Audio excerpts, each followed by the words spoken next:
ही आहे ॾहरकी शहर जी सब्जी मंडी, जंहिंजो समूरो कारोबार विच रोड ते हलंदो आहे।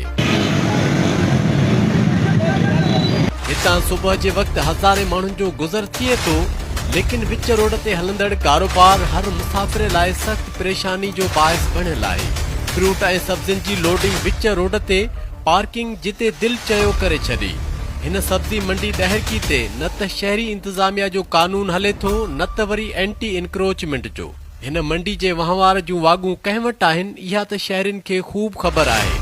ॾहरकी सब्जी मंडी में फाथल हज़ारे माण्हू रोज़ अज़ाब भोगे हलिया वेंदा आहिनि, पर पुछां त का फ़र्क़ु आहे?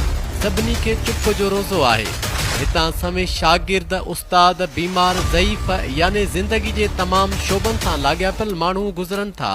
कानूनी न सही, पर इंसानियत जे नाते हिननि ते रहम खाइण जी ज़रूरत आहे।